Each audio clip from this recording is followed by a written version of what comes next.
जीवन जल कार्यक्रम देखने वाले सभी दर्शकों को जगत के उद्धारकर्ता प्रभु यीशु मसीह के पवित्र नाम में नमस्कार।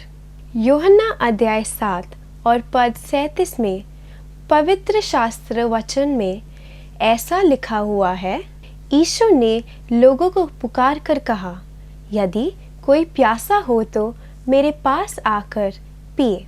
जो मुझ पर विश्वास करेगा उसके हृदय में से जीवन के जल की नदियाँ बह निकलेगी। क्या आप जीवन में प्यासे हैं या सच्चाई की तलाश में हैं? प्रभु यीशु मसीह आपके प्यास को बुझाना चाहते हैं, आपके सवालों का जवाब देना चाहते हैं। कैसे हैं आप? एक बार फिर परमेश्वर की बड़ी अजीम कृपा और दया से हमारी मुलाकात हो रही है। दोस्तों, मैं आपको बताना चाहता हूँ, वेस्ट मैनेजमेंट और ख़ास तौर से जो कूड़ा है ना, इसकी बड़ी भारी प्रॉब्लम है। आपने तो देखा होगा आपकी सोसाइटी में, आपके घर के आसपास कितना कूड़ा पड़ा रहता है। और आपने ये भी देखा होगा, जो मैंने देखा, एक दिन मैं गया था अपनी बेटी को उसके म्यूज़िक क्लास के लिए, और वहाँ पे मैंने गाड़ी में वेट कर रहा था, तो अचानक ये देखिए मैंने क्या देखा, और ये विचार मेरे मन में प्रभु ने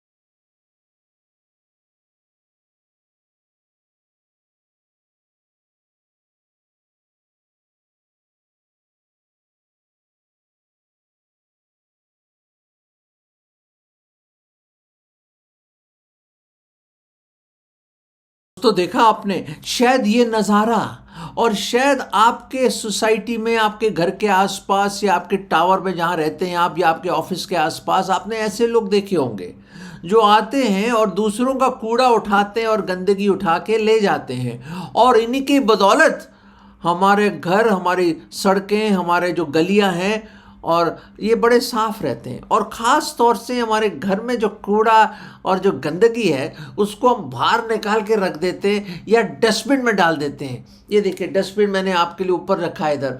डस्टबिन में डाल के हम ये चाहते हैं कि जल्दी से जल्दी इससे दूर हो जाए, हमारे घर से निकल जाए वो बदबू और वो सारी गंदगी, हम बाहर निकाल दें। किचन का सामान, इसका सामान, उसका सामान, जो भी गंदगी, जो भी वेस्ट है, जो गार्बेज है, हाँ जी, जो कूड़ा है, हम उसको निकाल के फेंकना चाहते हैं दोस्तों बाहर।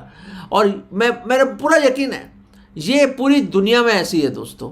आप एक छोटी सी कुटिया में क्यों ना रहें, या राजमहल में क्यों ना रहें, आप अमेरिका में हो, रशिया में हो, ऑस्ट्रेलिया में हो, बड़े बड़े ग्रेट कंट्रीज में हो, या आप जहाँ भी दुनिया के किसी भी कोने में क्यों ना हो, या किसी जंगल में क्यों ना रह रहे हो, फिर भी आपका जो कूड़ा है, जो गार्बेज है, वो आप नहीं चाहेंगे उस गार्बेज को ले आप और उसको अपने मेंटल पीस पे या दीवारों पे पेंटिंग बना के रखें। उसको, उस गंदगी को आप उसकी बड़े अच्छे अच्छे चीज़ें बना के उसको आप रखें सामने टेबल पे।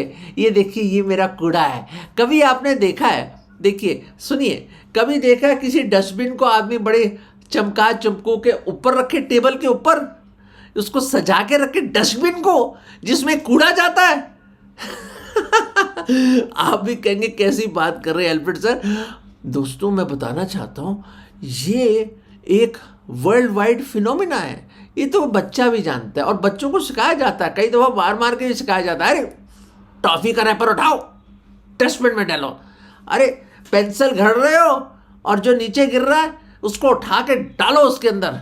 अरे कागज़ फेंक दिए इधर, उठा के डालो उधर। बिस्किट खाया, उसका रैपर यही छोड़ दिया, उठा के डालो उसमें। या हम देखते हैं कि किस तरह रोज़ जो झाड़ू पोछा होता है उसकी गंदगी भी उठा के डस्टबिन में डाली जाती है। दोस्तों, ये एक सिंपल चीज़ है जो शायद पढ़ाई लिखाई की ज़रूरत नहीं है इसको समझने के लिए, कोई डिग्रियाँ लेने की ज़रूरत नहीं है। ये एक लाइफ है, ये हमारे रोज़मर्रा की एक ज़िंदगी का पहलू है ये, कि जो गंदगी है, गार्बेज है, उसको निकाल के हम बाहर फेंक देते हैं। इस पे मुझे एक विचार आया और एक छोटी सी कहानी मैं आपके सामने रखना चाहता हूँ। अर्ज़ किया है, वो कहानी ये है, एक छोटा सा एक शहर था। उस शहर में और एक छोटे से एक जगह थी, एक राज्य था। वहाँ पे लोग एक दूसरे से खूब झगड़ा भी करते रहते थे और एक अमन और शांति से नहीं रहते थे वो। पर वही होता था कि जो क्या लिया, कूड़ा लिया, दूसरे के घर में फेंक दिया। आपने भी देखा होगा ये। अरे वो कूड़ा लिया और गंदगी ली, दूसरे के घर के गार्डन में डाल दी, या उसके पिछवाड़े में, पीछे के जो बैकयार्ड में डाल दिया। हम देखते हैं कई लोग ऐसे ही करते हैं, अपना कूड़ा उठा के दूसरे में डाल देते हैं। हुआ ये कि वहाँ पे एक छोटे से जगह में, वहाँ पे एक ही आदमी आया करता था रात को। और रात को वो बूढ़ा आदमी आता था और बड़ा सा उसके पास एक व्हील बैरो टाइप की चीज़ थी, जिसमें वो सामान, सारे लोग अपना कूड़ा बाहर रख देते थे और उठा के ले जाता था वो। किसी ने कभी पूछा नहीं ये कौन इंसान है, ये कहाँ से आता है और कहाँ चला जाता है और ये कूड़ा कहाँ जाके फेंकता। पर क्या है कि बेचारा झाड़ू वाड़ू लगाता है, साफ़ सूफ करता है उन गलियों के पास। और वो गलियाँ राजमहल के पास थी, इसलिए बड़ा ज़रूरी था कि वो साफ़ हो वो जगह, क्योंकि राजा साहब को अगर पता चल जाए कि भाई यहाँ कूड़ा पड़ा है, गंदगी पड़ी, तो लोगों को मार पड़ेगी और शायद सज़ा भी हो जाएगी। तो क्या होता था कि वो राजमहल की तरफ से आता था, राजा की तरफ से, और वो सारी जगह बेचारा साफ़ करता। सुबह हो जाती थी और सुबह चला जाता था वो। दिन के वक्त वो शायद अपना कोई काम करता था और रात को आके करता था। लगता है कि बड़ा गरीब सा इंसान है, मुस्कुरा देता है बस, वो जो मर्जी उठाना है उठा लेता है वो, और जो गंदगी उठा लेता है, जैसी चीज़ है उठा लेता है, कभी मना ही नहीं करता वो इंसान। तो क्या हुआ, ऐसे महीने और हफ्ते और महीने और कई साल ऐसे निकल गए, किसी ने कभी पूछा ही नहीं कि ये कौन इंसान है, मिस्ट्री मैन। वो आता है रात को, कूड़ा उठाता है और अपने सामान में रखता है। पुराने ज़माने की बात है, जैसे मैंने बताया, एक व्हील बैरो टाइप की लाता था। कई दफ़ा अपनी घोड़ी का एक छोटा सा टोंगा लाता था और उसमें सामान रख के, एक गंदगी रख के चला जाता था वो। अब वो कहाँ जाता है किसी को पता ही नहीं चलता। पर लोगों को क्या लेना देना मेरे अजीज़ों, हैं? अरे कूड़ा तो साफ़ हो रहा है, गली तो साफ़ हो गई, रास्ता तो साफ़ हो गया, हमारी गंदगी उठा के ले गया। अरे हमारे पास कहाँ टाइम है, हमारे पास कहाँ फुर्सत है कि अपनी गंदगी उठाकर कहीं दूर जाके उसको फेंका जाए और या उसको जलाया जाए। हमारे पास कहाँ फुर्सत है, हम तो बहुत बिजी हैं। तो लोग सोचते हैं अच्छी बात है भैया, और वो भी फ्री सर्विस करता है ना, उसको कोई पैसा देना पड़ता है, ये चुपचाप आके ले जाता है और सालों साल आता है, टाइम पे आके टाइम पे ले जाता है वो। हमें सिर्फ क्या करना है, कूड़ा उसको देना है बस, और वो मुस्कुरा के ले लेता है। जो मतलब ज़्यादा कूड़ा हो या थोड़ा कूड़ा, उसको कोई परवाह नहीं है, और वो उठा के ले जाता है। बदबूदार चीज़ें हो, गंदगी चीज़ें हो, उठा के ले जाता है वो। दोस्तों, एक समय की बात है, एक समय की बात है कि वो कूड़े वाला आया नहीं। परेशान हो गए लोग, बड़े परेशान हो गए। अरे लोगों के ढेर लग गए, डस्टबिन ओवरफ्लो होने लग गए, और लोग के कूड़ा वूड़ा उठाने, बदबू हो गई, मक्खियाँ आ गई, सब तरह के गंदगी हो गई, और कोई आ ही नहीं रहा साफ करने के लिए। परेशान हो गए लोग, परेशान हो गए दोस्तों। और उन्होंने कहा राजा साहब के पास जाना पड़ेगा। पुराने वक्तों की बात है ये, राजा साहब के पास जाना पड़ेगा।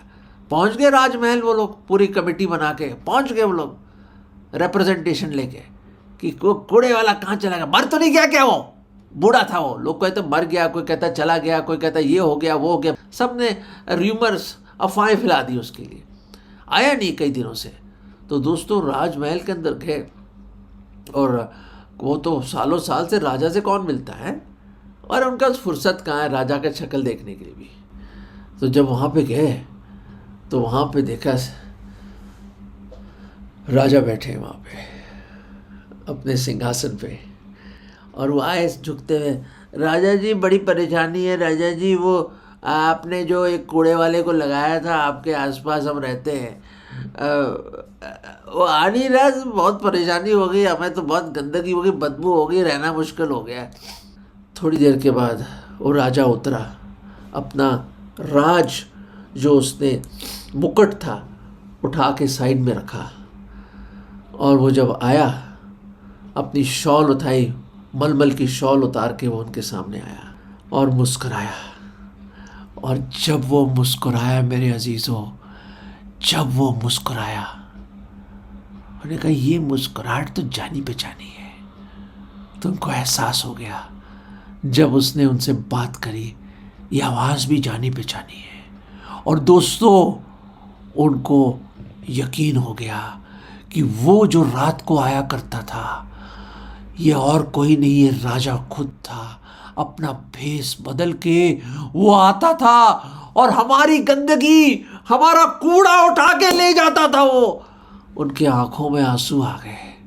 और राजा ने बोला, किसी ने पूछा नहीं, मैं कितने अरसे से आ रहा था कि आप कौन हैं, कहाँ रहते हैं, क्या आप पानी पिएंगे, क्या चाय पिएंगे, हमारे घर आइए, आराम कीजिए। किसी ने ना पूछा।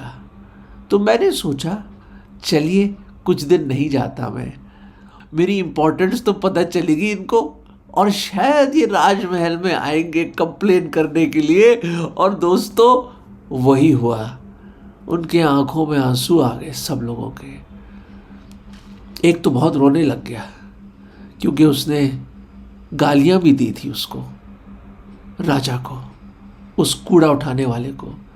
किसी ने उसको धक्का भी दिया था, बुरा भरा भी बोला लोगों ने। उसने कभी कुछ नहीं कहा, कभी कुछ नहीं कहा उस राजा ने।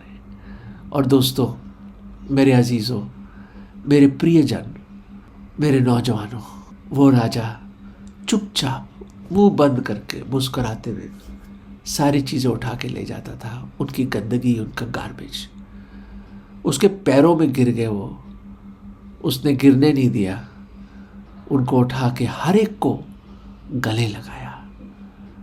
और दोस्तों, उन लोगों ने पहचान लिया कि वो राजा था। दोस्तों, इस कहानी से मेरा दिल भर आया है, दिल भर आया है दोस्तों। क्यों? आप बोलो क्यों भाई? क्योंकि मैं आपको बताना चाहता हूँ, वो गंदगी हमारा पाप है। हृदय में ना, हृदय जो हमारा हृदय है ना, इसमें सब प्रकार की बुराइयां हैं दोस्तों। बाइबल बताती, खुदा बताते हैं कि इस हृदय से सब प्रकार की बुरी बातें निकल। दुष्ट और ढोंगी है, डेस्परेटली विकेड है, डिसीटफुल है हमारा हृदय, आवर हार्ट। इसी हृदय से सब प्रकार की बुराइयां निकलती, गार्बेज निकलता है, गार्बेज, कूड़ा निकलता है। जैसे ईर्ष्या, घमंड, जलन, लालच। कितना लालच है दोस्तों, हैं?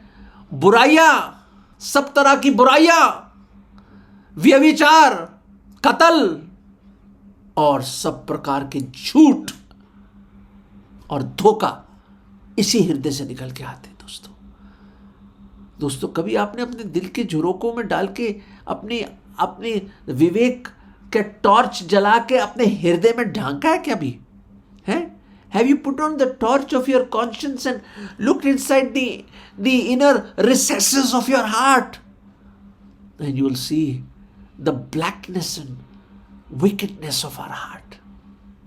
दोस्तों, ये मैं नहीं अपना फलसफा दे रहा, खुदा के कलाम में लिखा है। प्रभु यीशु मसीह ने बताया हमें ये, और बाइबल बताती है, खुदा का कलाम, जीवत कलाम बताता है कि हर एक ने पाप किया है, हर एक उसकी महिमा से गिरा हुआ है। कोई नेक, कोई धर्मी, कोई राइचस नहीं है मेरे अजीजों, कोई राइचस नहीं है दोस्तों। पर 2024 साल पहले वो महान राजा, वो राजाओं का राजा और प्रभुओं का प्रभु, शहंशाहों का शहंशाह, वो अल्फा और वो ओमेगा, वो शुरुआत और वो अंत, वो जो आदि में कब, मतलब उसकी कोई कोई कोई कोई मतलब कोई अंत नहीं है दोस्तों। He is the beginning and the end. वो महान परमेश्वर, the great God, the almighty God, सर्वशक्तिमान खुदावंद, हमेशा रहने वाला खुदावंद, वो राजा, महान राजा, राजाओं का राजा देहधारी हुआ। इमैनुअल बताया गया, परमेश्वर हमारे संग अपने महिमा, अपना सिंहासन, अपना सब कुछ छोड़ के खाली हो गया, एम्प्टीड हिमसेल्फ, चरनी में पैदा हुआ और हमारे बीच में डेरा किया। समझ के बाहर है दोस्तों, समझ के बाहर है कैसे हुआ ये, पर उसने किया। उसका नाम यीशु रखा गया, मतलब अपने लोगों को उनके पापों से बचाएगा। He will save his people from their sins। और मसीह का मतलब, क्राइस्ट का मतलब दी अनॉइंटेड वन, मसा करके भेजा हुआ। वो आया in the fullness of time, सही वक्त पे, एट द अपॉइंटेड टाइम वो आया। हमारे इतिहास के पन्नों के बीच में आया वो कोई काल्पनिक नहीं कैरेक्टर, वो रियल है, वो सच्चा है, जो जीवत है, और वो आया। और दोस्तों, वो तो राजा क्या करता था, अपना टोंगा लाता था या व्हील बैरो आता था लेके, और सामान लेके चला जाता था। आपको पता है प्रभु यीशु मसीह को क्या मिला? हमारे पापों को, हमारे गार्बेज को, हमारी गंदगी को उठाने के लिए आया वो। हम खोए हुए लोगों को बचाने के लिए आया। हम पापियों के लिए उसने पहले हमसे मोहब्बत करी और मोहब्बत को इस तरह दर्शाया कि वो खुद कुर्बान हो गया। और उसके लिए क्या करा उसने? सूली दे दी हमने उसको, और उस सूली पे ही nailed our iniquities and our sins on the cross. दोस्तों, हमारे गुनाहों को वो उठा के ले गया, सलीब पर उसने ठोक दिया। दोस्तों, वो हमारा गार्बेज उठाने के लिए आया, हमारे हृदयों का गार्बेज, हमारे गुनाहों को उठाने के लिए आया, क्योंकि उसमें ना कोई पाप है, ना पाप था, ना कभी पाप उसने किया, ना जाना। वो पाक, पवित्र, थ्राइस होली गॉड हमारे लिए पाप ठहराया गया। हमारी गंदगी, हमारा गार्बेज उसने उठा लिया अपने ऊपर, सलीब पे चढ़ गया और अपनी जान दे दी उसने, अपना बेशकीमत लहू बहा दिया, बेशकीमत लहू बहा दिया दोस्तों। और मैं क्या आपके सामने पढ़ूं बाइबल से? यशाया 53 में पढ़ना चाहता हूं, आइज़ाया चैप्टर 53। बहुत खूबसूरत है, प्लीज आप कहीं मत देखिए इधर, प्लीज इस पे तवज्जो दें। ये खुदा का बेशकीमत अनंत काल से रहने वाला वचन मैं पढ़ रहा हूं, परमेश्वर के अब्दी कलाम से। और ये वचन इस तरह है, 53 यशाया, और मैं पढ़ रहा हूं 4 पद से। निश्चय उसने हमारे रोगों को सह लिया और हमारे ही दुख को उठा लिया, तो भी हमने उसे परमेश्वर का मारा, कूटा और दुर्दशा में पड़ा हुआ समझा। 5वां पद, परंतु वो हमारे ही अपराधों के कारण घायल हुआ और हमारे अधर्म के कामों के कारण कुचला गया। हमारी शांति के लिए उस पर ताड़ना पड़ी और उसके कोड़े खाने से हम लोग चंगे हो जाएं। हम तो सब के सब भेड़ों के समान भटक गए थे, हमने से हर एक ने अपना अपना मार्ग लिया और यहोवा ने हम सबों के अधर्म का बोझ उस पर लाद दिया। The Lord laid on him the iniquity of us all. हमारे अधर्म का बोझ उस पर डाल दिया दोस्तों।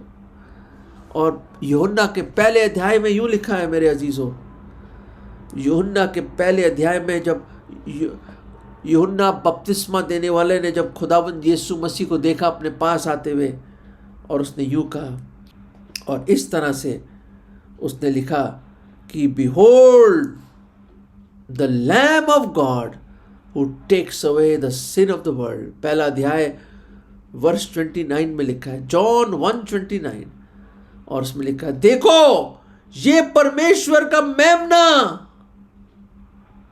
ये परमेश्वर का मेमना है जो जगत का पाप उठा ले जाता है। जगत का पाप उठा ले जाता है, उठा ले जाता है। दोस्तों, हमारे पापों को उठाने के लिए और हमारे पापों का जो दंड है उसने अपने सर पे ले लिया और खुद चुका दिया। जब अपनी जान दी सलीब पर, वो मारा गया, गाड़ा गया और तीसरे दिन खुदावंद यीशु मसीह जिंदा हुआ। दोस्तों, पहचानो उसको। वो लोग तो पहचान नहीं पाए, उस शहर के लोग। वो कौन आता था उठाने के लिए? दोस्तों, पहचानिए। लोग आज भी उसको नहीं पहचानते कि इतनी बड़ी कुर्बानी दी उस खुदा ने, हमसे मोहब्बत इतनी करी, हम पहचानते नहीं उसको। दोस्तों, आज प्लीज खुदा आपकी आंखों को खोल दे, आपकी आत्मिक आंखों को, और आपके जमीर को झंझोड़ दे और आप उसको पहचाने कि वो महान राजा आया आपको बचाने के लिए। आपके बोझ, पाप के बोझ को उठा के ले गया, आपका गार्बेज उठा के ले गया, आपका गार्बेज उठा के ले गया, आपका कूड़ा उठा के ले गया, आपके गुनाहों को उठा के ले गया। दोस्तों, पहचानिए उसको, आ जाओ उसके पास, उसके चरणों में गिर जाओ उन लोगों की तरह, आंसू बहा दीजिए अपने गुनाहों के, तौबा कर लीजिए दोस्तों, तौबा कर लीजिए। और आज सरनगू होकर उसके कदमों में आप ये दुआ करें, प्रभु मैं गुनहगार हूं, मैं पापी हूं, मैं आपसे बहुत दूर हूं, भेड़ों की नाई भटक गया हूं, अपने मार्ग में चला गया हूं प्रभु, दुनिया में खो गया हूं प्रभु, मैं अंधकार में हूं खुदा। ओ खुदावन, मुझे बचा लो, मुझ गुनहगार पे दया करो। मैंने आपको पहचाना नहीं कभी प्रभु, आपने सब कुछ किया मेरे लिए। मैं विश्वास करता हूं पूरे मन से कि आप मेरे गुनाहों के लिए मारे गए, आपने अपना बेशकीमत लहू बहाया, कुर्बानी दी, आपको दफन कर दिया गया, पर तीसरे दिन आप जिंदा हुए और जीवत ही स्वर्ग में गए और दोबारा आएंगे। मैं पूरे मन से विश्वास करता हूं और आज आपको अपना निजी उद्धारकर्ता, मुक्तिदाता और प्रभु करके ग्रहण करता हूं। प्रभु जी, मेरे दिल में आ जाओ, मुझे बचा लीजिए, मुझे पाक साफ कर दीजिए, मुझे अनंत काल का वरदान दे दीजिए, मुझे बचा लो प्रभु, मुझे बचा लो। मैं आपको धन्यवाद करता हूं कि मेरे गुनाहों का बोझ उठाने के लिए आप इस दुनिया में आए और कुर्बान हो गए और जिंदा हुए और दोबारा आएंगे। ये विश्वास की प्रार्थना मैं प्रभु यीशु मसीह के मुबारक नाम में मांगता हूं, आमीन। दोस्तों, अगर आपने ये प्रार्थना करी है, अगर आपने सच्चे मन से प्रार्थना करी है, दोस्तों आपके पाप का बोझ हट गया, हट गया, हट गया। क्यों? क्योंकि उसने आपके सारे गुनाहों का बोझ की जो सजा है अपने ऊपर लेकर चुका दी। वो महान कर्ज चुका दिया ताकि जो कोई उस पर विश्वास लाए, जो कोई ईमान लाए, जो कोई अंगीकार करे, वो बचाया जाएगा। दोस्तों, आज अपना जीवन उसको दे दीजिए, अपना जीवन, जो भी गुनाह है, जैसे भी गुनाह है, देखिए उसको दे दीजिए। जैसे ये डस्टबिन का मुंह हमेशा खुला रहता है, जो डालना डाल दो। आज परमेश्वर कहता है, अपना जीवन मुझे सौंप दो, अपना जीवन मुझे दे दीजिए। दोस्तों, क्यों ये बोझ, ये गंदगी, ये गार्बेज लेके बैठे हैं आप? दे दो, छोड़ दीजिए, ग्रहण कर लीजिए, आज़ाद हो जाइए और उसकी संतान बन जाइए। प्रभु आपको बहुत आशीष दे। God bless you. अगर परमेश्वर ने इन वचनों के द्वारा आपसे बात किया है और आप इस विषय पर अधिक जानकारी प्राप्त करना चाहते हो या किसी प्रार्थना के विषय को बांटना चाहते हो, निस्संदेह हमसे संपर्क करें। हमारा पता Jeevan Jal Navbhavna building 422 SVS road, post box number 19161, Prabha Devi, Mumbai 400025। प्रार्थना एवं मुफ्त बाइबल कॉरेस्पॉन्डेंस के लिए हमें संपर्क करें। अपना नाम और पूरा पता तुरंत SMS करें। Mobile number 7710065115। Email ID gospelbroadcast www.lwgb@yahoo.com, web address www.lwgb.org, YouTube जीवन जल TV @YouTube। जीवन जल कार्यक्रम को हर सोमवार शाम 6:30 बजे, हर बुधवार शाम 6:30 बजे और शनिवार रात 9 बजे इसी चैनल पर आप देख सकते हैं। धन्यवाद।